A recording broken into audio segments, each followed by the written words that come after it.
I always hate that argument, like, what happened to the old Stern, or what people have changed. That's not what this is about. It's a weird disconnect. Well, What? he hasn't changed. No. People have been calling him insane for 40 years. Yeah, that just used to be, this guy's nuts. And now they're like, oh, well, we're worried about Howard. Striking that the king of the most misogynistic humor ever now turns into a breathless over a progressive, hopelessly shallow candidate.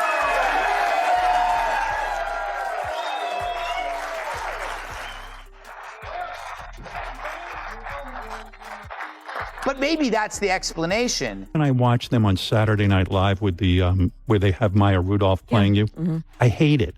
I don't want you being made fun of. Mm-hmm. Oh my God! There's too much at stake. I believe the entire future of this country right now. I mean, as America, land of the free, home of the brave, I think it's literally on the line. So a guy who's supposed to be fun. When it comes to media powerhouses, few names spark as much controversy as Howard Stern and Greg Gutfeld. And when these two collided in a now viral takedown, it sent shockwaves through pop culture. Gutfeld, Fox's late-night provocateur, didn't just take a jab at Stern, he delivered a precise, cutting critique that echoed what many longtime fans had quietly suspected. Stern, once the fearless iconoclast, has become everything he once mocked. No yelling, no insults, just a cold exposure of Stern's transformation from rebel to polished celebrity host, more interested in rubbing elbows with elites than challenging the status quo. His edgy humor has softened, his interviews sanitized, and his public stances play it safe. Gutfeld portrayed him not as a legend aging gracefully, but as a sellout seeking approval from the very system he built his career tearing down. And perhaps most telling, Stern didn't respond. His silence hit harder than any comeback could. I always hate that argument, like, what happened to the old Stern, or what people have changed. That's not what this is about. It's a weird disconnect. Well, What? he hasn't changed. No. People have been calling him insane for 40 years. Yeah, that just used to be, this guy's nuts. And now they're like, oh, well, we're worried about Howard. He needs help.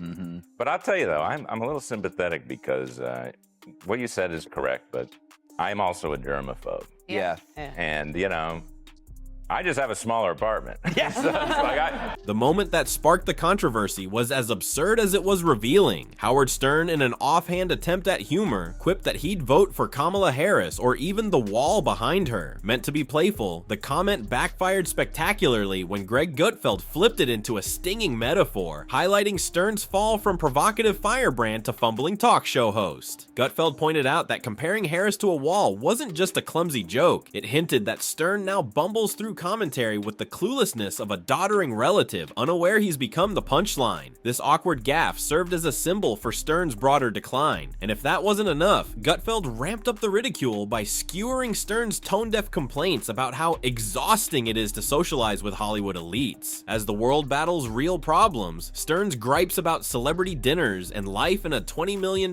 beach house felt not just tone-deaf, but elitist. Once a champion of the everyman, Stern now appears as a caricature of privilege, no longer mocking the rich, but whining and dining with them. Gutfeld's sarcasm didn't just land, it exposed the full irony of Stern's transformation for everyone to see.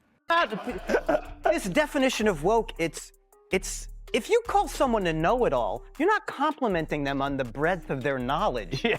You're saying you don't know as much as you think you know. So yeah, woke doesn't have anything to do with vaccines. What it really means is sort of a slavish devotion to left-wing ideology and then repeating it so you can get social credit. Right. That's really what it means. Yeah. It doesn't mean that you're smarter than anybody. And he had said in another part of this set, because I believe in the science. Well, if you believed in the science, you wouldn't be hiding out like Howard Hughes in your mansion. So Gutfeld didn't just target Howard Stern's lifestyle, he went after the very foundation of his legacy. He highlighted the stunning hypocrisy of a man who once thrived on blackface skits, offensive shock humor, and mockery of the vulnerable, now rebranding himself as a woke advocate. Gutfeld coined it blackface reparations, arguing that Stern's sudden embrace of progressive causes isn't redemption, it's calculated penance. He didn't deny that people evolve, but insisted Stern's transformation wasn't rooted in conviction conviction, but in fear and self-preservation. Trading raw authenticity for social acceptance, Stern sold out the very brand he built, and the criticism didn't stop there. It is incredibly brave to take this stance after you've made $300, $400 million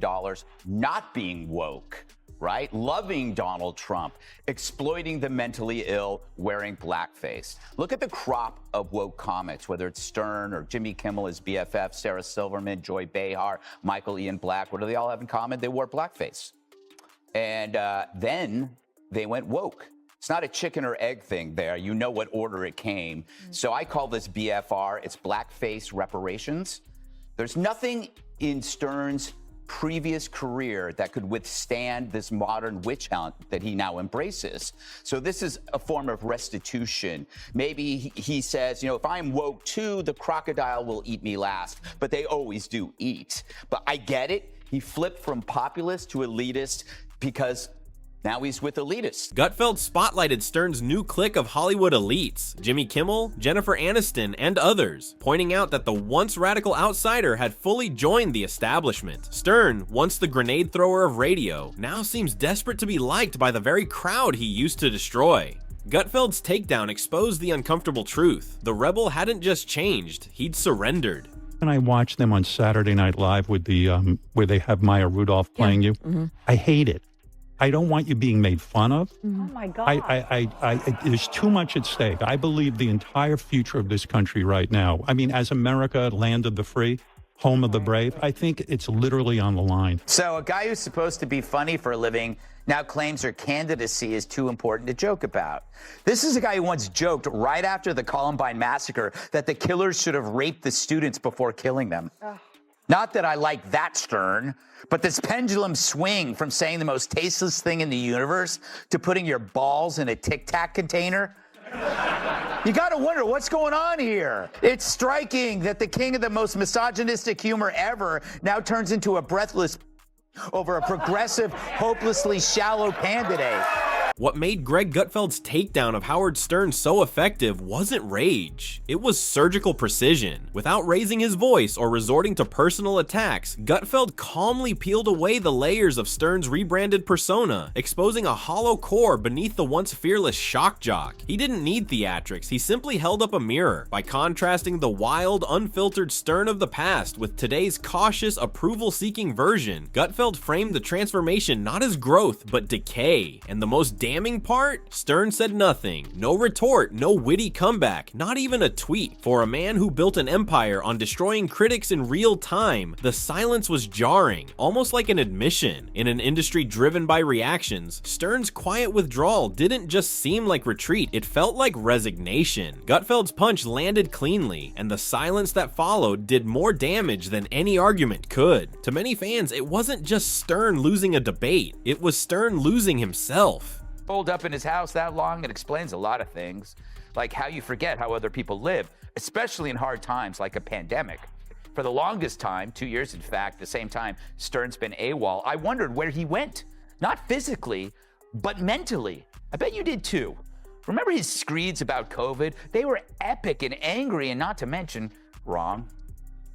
When are we going to stop putting up with the idiots in this country and just say, it's mandatory to get vaccinated? Fuck them, fuck their freedom. I want my freedom. The public didn't just observe the clash between Greg Gutfeld and Howard Stern, they devoured it. Gutfeld's remarks exploded online, igniting debates, memes, and viral reactions across social media. But what truly stunned observers was the response from Stern's own fans, many of whom had idolized him for decades, now quietly admitting that Gutfeld had a point. The man who once mocked fake personas had seemingly become one himself, and that cultural dissonance resonated far beyond a simple feud. Gutfeld hadn't just taken aim at Stern, he voiced a broader frustration about authenticity in modern media. The debate transcended politics. It became about who still had real edge, and who was just playing a role. In that context, Gutfeld emerged as the more genuine voice, while Stern appeared out of touch. Their showdown marked more than a media spat, it symbolized a shift in the entertainment landscape. Stern, once the rule breaker of radio, now seemed like a fading echo of a bygone era, while Gutfeld took his place as the new jester with the sharper blade, proving that in today's culture, relevance belongs to those who still dare to provoke.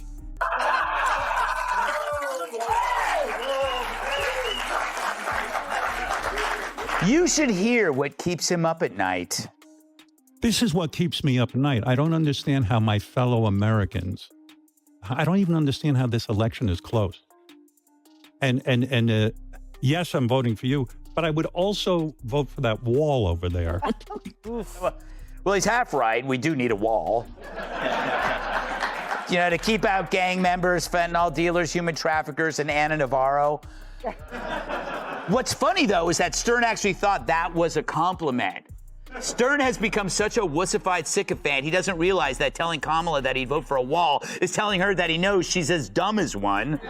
What happens when the king is challenged by the court jester, and the jester comes out on top? That's exactly what unfolded when Greg Gutfeld took aim at Howard Stern. But this wasn't just a roast, it was a reckoning. Gutfeld didn't attack Stern's past, he questioned what Stern had become. The once untouchable shock jock, now silent, secluded, and desperate for Hollywood's approval, appeared less evolved and more surrendered. I will say this, Dagan. I thank God for Howard Stern because he does make me feel normal by comparison. Because I'm like the Fox recluse. I don't do anything. I don't go anywhere. But he makes me look like, you know, Pete Davidson on a... Yeah, he's a germaphobe. Like, his wife rescues cats. That's her job, apparently, her thing. But you can get toxoplasmosis. That's and true. Cryptosporidiosis. AIDS. And No, you can't, but... You can't get... No, you can't. But you can get... I mean, what are the chances I get that again? Gutfeld argued that Stern's shift wasn't a natural progression, but a calculated move to maintain comfort, not integrity, and that critique struck harder than any insult. It was more than a career moment. It was a values clash. Stern once embodied fearless expression. Now he dodges controversy. Gutfeld didn't just win a segment, he reset the standard. In a world that craves authenticity, the former rebel now seems hollow. The brief exchange exposed a painful truth. Legacy doesn't guarantee relevance. And as Stern's flame flickers, Gutfeld's star burns hotter, bold, biting, and unafraid to say what others won't.